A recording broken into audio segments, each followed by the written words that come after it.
Welcome to Surthrival, the podcast about befriending grief. I'm your host, Stacia Gaines.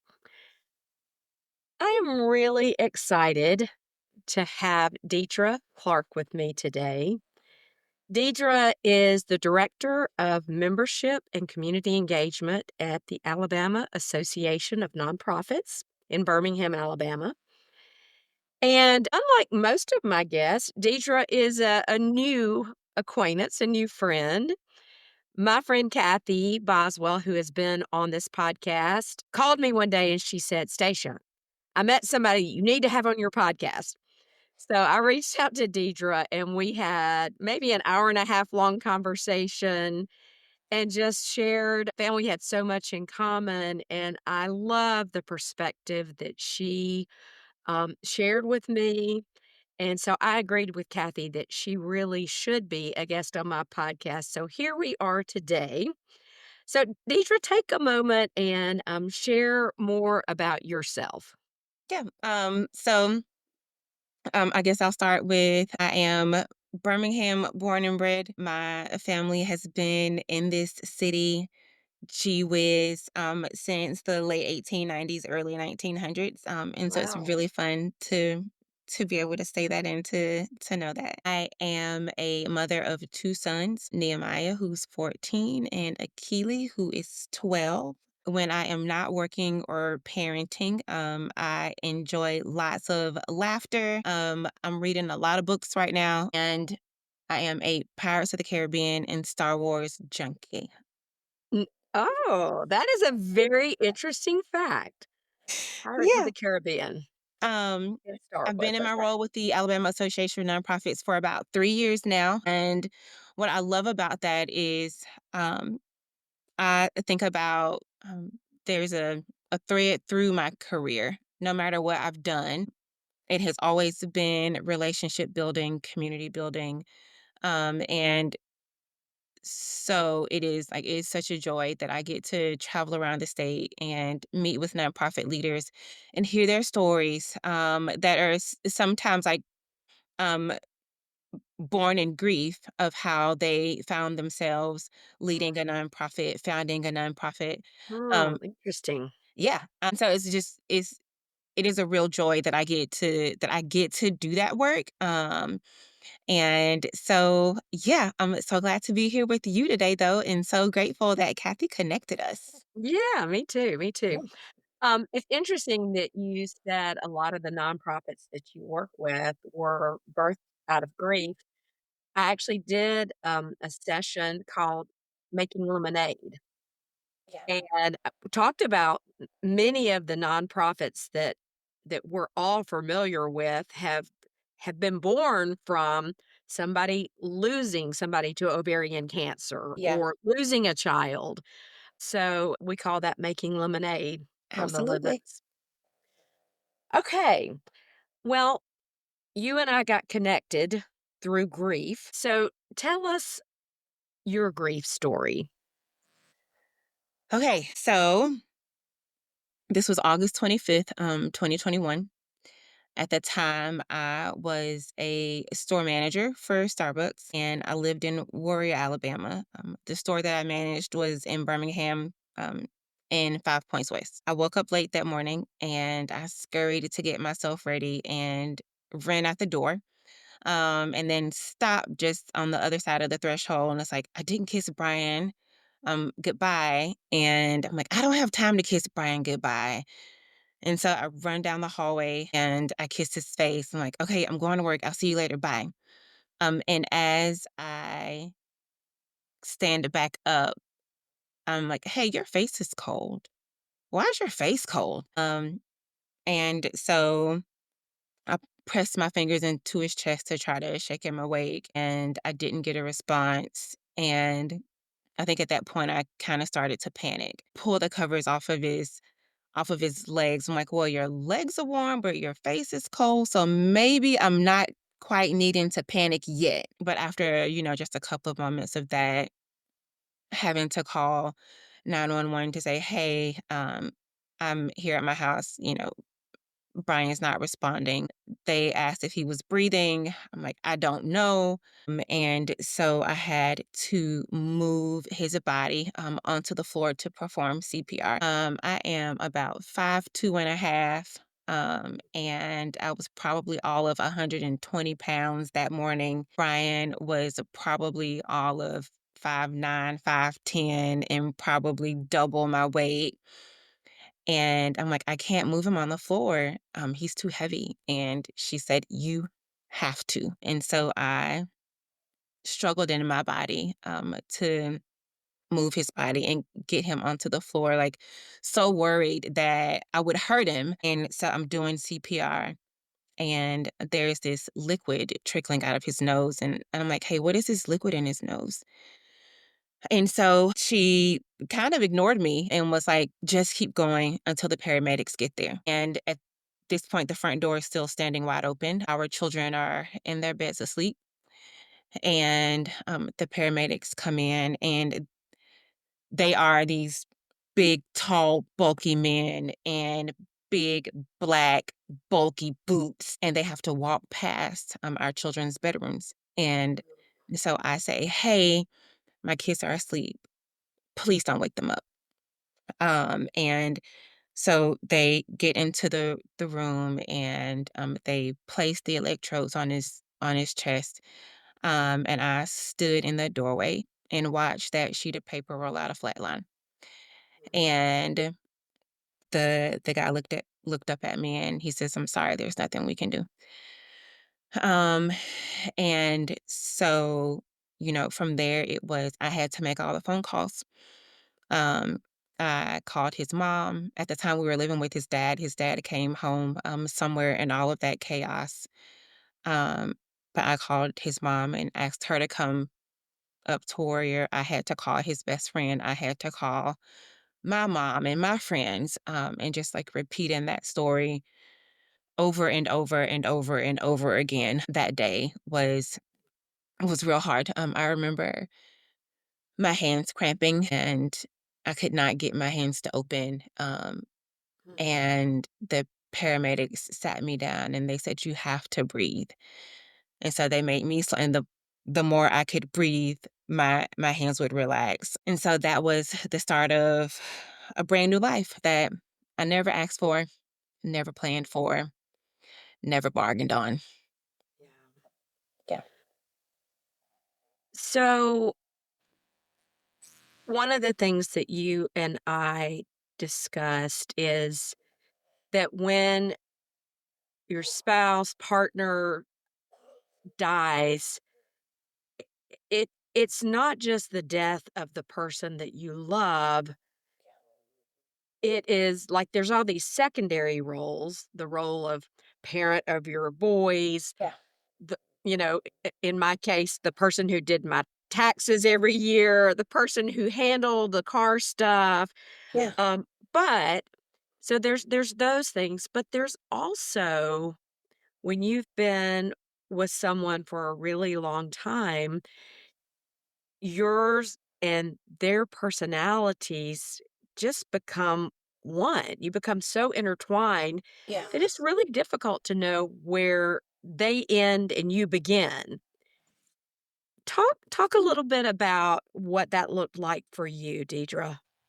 So a few months after Brian died, I was standing in my bedroom, and I thought to myself, how much of who I am today is genuinely me, and how much of who I am today had been in service to my relationship with Brian.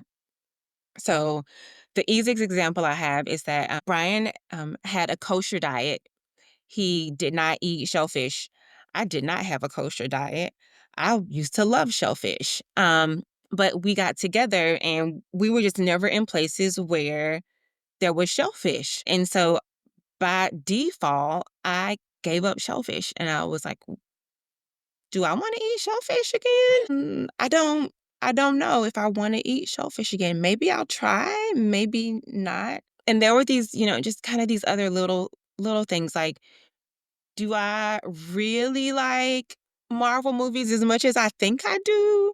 Like, will I still want to watch those? Like, do I still want to do these things that we would do together, like, are those things that are interesting enough to me alone that I want to continue doing that. And that moment for me was the beginning of the journey where I wanted to try to untangle my identity from my relationship with Brian and make some really intentional choices about what I carried forward into this new life I had, right? That again, I didn't ask for, but that did not include Brian. And so I don't know if I eat shellfish. I haven't tried again. You're missing out. It's been such a long time. I was so nervous, like it would make me sick. And so I haven't been brave enough to try shellfish. So what are some of the things that you carried over from your relationship with Brian? You're like, "Yeah, I do like this," or I really don't like this." Yeah. I guess not eating shellfish would be an example. Yeah. I figured out I do really love Marvel movies Okay. as much as I thought I did. And so that was fun.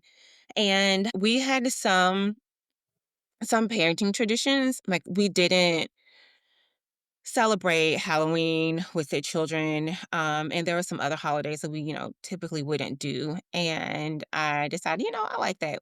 We can keep that one. But like just in the last year, maybe the last 2 years, the boys like, hey, we really want to trick or treat with our friends. And so then I changed my mind again. And that was again, just a place of intention. I still really enjoy hiking as a way to care for myself and to be in the quiet that I need. I still go hiking. And then I think one of my favorite categories of things to bring forward with intention were some of his friendships. Brian left a incredible wealth of relationships. And so I didn't inherit, a fancy house and I didn't inherit a lot of money, but I inherited his relationships and they have been so rich and so sweet. And I'm so grateful that, the folks that I said, hey, I know that you don't know me that well, but I know that you love Brian and that Brian loved you. And I would love if we could get to know each other and if our children could know you as well. Um, Mm. and so I think that's probably been my favorite part. I love that. I Yeah. love that. And I found that it was very comforting to me to be, and still is, to be with people who knew Matt and loved Matt, and that's been very comforting in my journey. Yeah. Maybe sometime about a year and a half ago, a friend checked in and she says, how are you doing? And I'm like, oh, today's awful. And she says, what do you need? And I said, will you tell me your favorite Brian story? And there was a time when that would have right been more hurtful and caused more grief. But at that point, I was in a different space and I wanted to hear somebody else's favorite story about Brian. And so she told me this story that I remember like laughing so hard about. So now sometimes that is, one of the ways that I cope. Sometimes if I really miss him, I'll reach out to somebody that knew him and I love ask like, that. "Tell me your favorite Brian story." And it's such a balm and it's so sweet because like Brian and I were together for about 10 years. He was 42 when he died. And so he had a whole like 30 plus years of life before like I show up in the picture and these people like knew him long before I did. And so while, they have this kind of depth and richness about their relationship with him that, I didn't have 30 years to pull from. And so it's real sweet to hear from, his best friend, like they had been best friends since high school. And, to hear him talk about things that they did where when they were in high school together or in college together. Um, are ways that I still I get to learn him still, like, I get to Yeah, know him still, in different and in new ways, and it's a gift. It's I a gift. agree. Yesterday, I went to view our church's sanctuary that's being renovated, and we wrote Bible verses on the concrete floor before the floor is put down. And on the way in, a person that I went to college with that I've just kind of become reacquainted with, she said, did you guys have the hymn? And she named the hymn "In Your Wedding." She said, "I think I remember you having that hymn in your wedding." And she said, "I'd never heard of people having congregational singing in their wedding." And I said, "I wanna do that in my wedding." And I love it when people talk about Matt, when they remember what Yeah. a beautiful voice he had or some story or some memory. And I think sometimes people, they don't bring up your loved one because they're afraid that it'll make you cry or Yeah. it'll upset you, but really, it's really good to hear stories of the person that we loved and lost. Oh my gosh, yes, like, please remember them with me. Like, if Mhm. we don't talk about him, then he's lost, and so, yes, please tell me your favorite Brian story or tell me about a time he made you real mad, but if we are talking about him, we are actively remembering him and holding him close and, keeping him near, and I love it when somebody mentions Brian, and do you know what? If I cry, that's okay. That's okay. That's okay. Yeah. But Don't feel bad because crying is good. yeah, It's absolutely. The good. tears will come, and that's okay. I've become really comfortable with tears and crying in public and Same. and all the things. But yes, like please, let's talk about him. It would make my day, even if it makes me sad for a minute. Yeah. Yeah. And I recognize that my tears may make others feel uncomfortable, but I'm sorry. I it's just it's important. It's Yeah. important. Like, one of the basic tenets of surthrival is feel the feels. And so if I cry, just give me a hug Yeah. or say, "I love you. I know it's so hard still." Yeah. Or sometimes you can just not say anything at all. In the first few days after Brian died, one of my sweet friends from college drove down from Huntsville and she just sat on the porch with me. Or that same night, like I remember being terrified to go to sleep. My blood pressure was through the roof. I didn't have any medicine. I'm like, oh my gosh, if I go to sleep, I'm going to have a stroke. I'm going to die. Two of my best girlfriends drove up from Birmingham at midnight and sat on the couch with me. And I don't think we said two words to each other. Mm. Your And presence is all that's needed. it is like just being present is such a gift. It's okay if you don't have the words. You can just show up. Yeah, because really, there are no words that are gonna fix it. Nope. There's nothing I you mean, can say. it helps to say, "I love you," or "I'm sorry," but really, words are not necessary, just Nope. being present. Yep. Just being It's the present is greatest gift. important. I agree. So, you have done something that is intriguing in this process of getting reacquainted with whether you like Marvel movies or not, or Yeah. whether you like shellfish or you're gonna celebrate Halloween. You created something that I think is really, unique and special. So tell us about your card deck. Yeah. So that moment standing in my bedroom trying to understand um, how much of me was myself and how much of me was tangled up in my relationship with Brian. Probably not long after that, I had a conversation with a good friend of mine who'd maybe just given birth to her second or third baby. And so we were both at a space where we were wanting to get to know ourselves again. And she asked for a journal I asked her what she wanted for a postpartum gift. And she says, oh, I would love a journal. I'm trying to get to know myself again. Like, I'm Mm, doing that same work and I've been looking for a journal and girl, I can't find nothing that asks the kind of questions that I'm looking for, that has the level of depth that I'm looking for. And before Brian died, I had gone through some coach training. So I'm like, I felt really confident that I could make something for us. And so I said, I can't find a journal, but I bet I can make something for us. And so I sat on the edge of my bed that night and I prayed and I was like, okay, God, I said I can make something for us. time to come through. um, Now I need some really good questions. And so I lay down and popped right back up as questions just kind of poured out of me. And that happened a couple of times. And so that was the start of what would end up being this card deck that I called Becoming You, that I imagine folks who are in transition, right? Who are like not in acute grief and can hold the, oh, like, what does this mean for my life? Like, what does this mean for my identity now? Like, how do I want to show up in the world now? And so that was 2021. I officially released the card deck this year in February. So 5 years in the making of collecting questions. And finally this year, just like, girl, you got to finish. Like, let's wrap this up and get it done. Um, and so, yeah, that's the card deck. There are like 55-ish cards. Some of them have questions, some of them have grounding exercises, and some of them have quotes. And so I'm looking at one of them right now.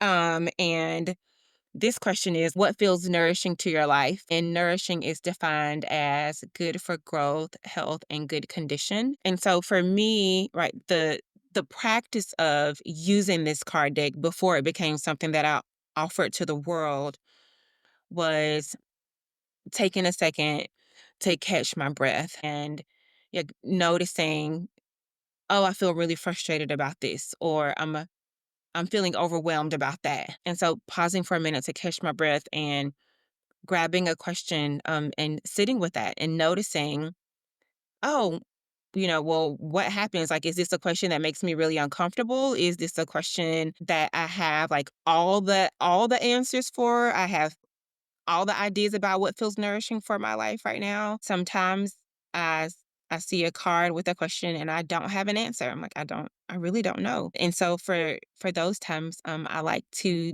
kind of like stick it into my proverbial back pocket and just live that question for a little while. And so this idea of living a question, I learned from Krista Tippett. Is a podcast.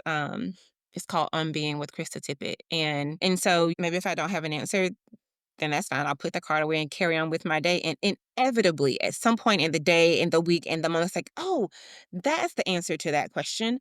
Um, and then can move forward from there. But yeah, so that's the card deck. Let's see. Hey, It's I a wanna ask you before you move on, what Yeah. is nourishing your life right now? What is nourishing to my so having the real opportunity to like see this deck in the hands of women who are like really thinking about who they are. I have been doing this role for this long, and I am like ready to do something different. But what do I really enjoy? Like, what I really want to do, in trying to parse out the, I've done this for so long that I just do it. Do I want to carry that forward with intention? Are we And talking about vocationally or avocationally or both? so both, like, actually what I have found, so before I released it in February, I did a test group. I called it the early circle. And so some women got access to a digital deck. And what I found out was, yes, like, women who were grieving appreciated this deck, but it was also women who were caring for their parents, women who had young children, women who are in career transition, because anytime that there is a disruption, whatever that disruption is, there's an opportunity to get to know yourself again. And so for me, that opportunity came as a result of grief, and deep, deep grief. But it's not always that it has to be a deep grief that brings us to a place where now we want to get to know ourselves again. And so it has proven to be helpful for lots of different spaces across someone's life. You talk about women. Are the cards gender neutral, or do you think they're just for women? The questions are gender neutral. The branding and packaging, it's definitely for women. I Yeah, I saw actually the have, hearts and the colors and the yeah, yeah. like, we're purple and salmon, and um I do have one customer who bought the card deck who is a man. And it was, sweet, funny enough, I was in my Bible study group as I was coming up on the February release, and So I had a version of it that was really rough, and I'm like, "Y'all, I'm doing this thing, and, like, I have these cards," and the guys are like, "I need these questions." It's like, "I know," I Yeah, mean, like, "You it can sounded check to it." me like it could be for either gender. Yeah, absolutely. The questions are gender neutral. There may be like one or two that like obviously like questions that women would probably ask themselves. But what feels nourishing to your life, right? That's not Yeah. a woman's only question. I I have listened to Jen Hatmaker's podcast, and the question that she uses that she might have gotten from someone else is, "What's saving your life right now?" Oh my gosh. Isn't that great? Yeah. Like, and, so some of the things that so I think about that sometimes. What's saving my life right now? But another way of saying that is what's nourishing to your life Yeah. right now? Yeah. And right now, I would say this podcast Yeah. is very nourishing to me, but also my dog and my grandkids and my Vistage group and my book club. I mean, Yeah. I've got a lot of things that I find nourishing, and that is really one of the blessings, the hidden blessings of losing your partner is you do get an opportunity to really determine what it is you like and who you are, and Yeah. you can try on new things. Yeah. One of the things I used to be just kind of paralyzed about decorating my house. Oh, Matt likes things more minimal, Yeah. and now I'm like, well, I don't have to worry about anybody else. Yeah. Shelby does not care what my house looks like, my dog, Yeah. and I also thought it's not permanent. If I don't like it there, I can move it. So just giving yourself the freedom to try new things and, Yeah. like, get unstuck in some Yeah. ways. It can be very freeing and nourishing just to try new things. Yeah. I agree. Learning how to be my own companion um Mhm. has been really sweet. And so sometimes that looks like my I told you like my children are 14 and 12 and they have to push the boundaries and see how far they can get. And when I had Brian, I would be like, "Okay, like I'm having a hard time." And we would talk through things together and it may be like, I got it, like go have some brownies. I love brownies. Chocolate Uh, solves almost everything. Oh my gosh, yes. But in the not having him, like, learning how to companion my own self and say, "Girl, like, this is hard, and it is okay that you are upset," and actually, like, being upset is really valid, like, that behavior was, all of the things, and so just learning how to companion myself and to affirm myself and not wait to see, like, who else may come along that can support me in that way. It is absolutely freeing and an incredible gift to me to know that I can be with me and I can enjoy myself and I can validate my experience and then, get up and do whatever the things that mom life is calling for. And so yeah, I do think there's a gift in being single again. So I told one of my friends, I was like, Mhm. I can eat whatever I want to eat for dinner. If I want to have a peanut butter and jelly sandwich or skip dinner altogether, like I don't have to worry about does Brian want to eat what I want to eat? Like, are we gonna eat different things? Like, do I feed the children? Absolutely. And I'm like, I don't have to, hey, do you have anything available this night? Because I want to go hang out and do dinner.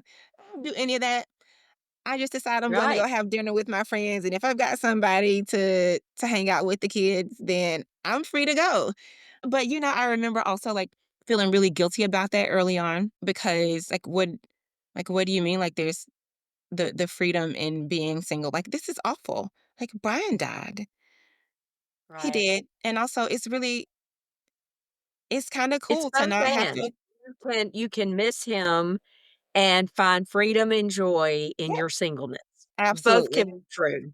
Absolutely. Yeah. So Yeah. Oh, Deidre, thank you so much for sharing. We could probably go on for another hour, I bet we could. as we did in our first conversation. But any last things that you would tell listeners as it relates to just getting reacquainted with yourself, and also maybe specifically how that helps you if you're grieving? I think if you were starting the work of getting to know yourself again, it is I think two things are really important. One of them is to be exceedingly kind to yourself. Yes. Um when you think you were being too kind, be even more kind. Be exceedingly kind to yourself because the truth is that life the way you knew it does not exist anymore. And you are operating in a new terrain, in new environments, and you can't be 100% sure at any given moment what you may enjoy, what you may not enjoy. Maybe things that brought you joy before are frustrating now or not joyful at all. And so I would say to be exceedingly kind and equal parts curious. Oh, I like that. Notice when you have an experience that you may not have had otherwise, and it was really joyful or really fun. Notice when it wasn't really fun and it was something that you thought you would enjoy. The third thing I would say is like move only as deeply as you can handle, like only as deeply as your nervous system can handle. And so if you were in a space where maybe you were feeling the weight of needing to know and do all the things. Oh my gosh, my partner is gone. Who's going to make sure, dinner's taken care of? Who's going to make sure the house is taken care of? Who's going to make sure the car is taken care of? I need to make sure all these things are happening. And if you find yourself in that spiral and you feel overwhelmed, that's a good place to stop. Great. You can just stop. You don't have to figure out all the parts of your future today. Yeah. So if what you need to know for today is what you're going to eat for breakfast, lunch, and dinner, or what you're going to eat for breakfast, that's enough for now, then that's enough for now. And that's a plenty. Yeah. Lunch will Amen. happen when lunch happens, and you can deal with lunch when it's time to deal with lunch. So yeah, be exceedingly kind, be curious, and only go as deeply as your nervous system can handle. And if I had a bonus, if you don't have a therapist, try to connect with a therapist who specializes in grief. My Yes. therapist whose specialty was grief saved my life over and over and over again. Yeah. I cannot understate how important it was to have Stephanie. So yeah, those would be my parting words.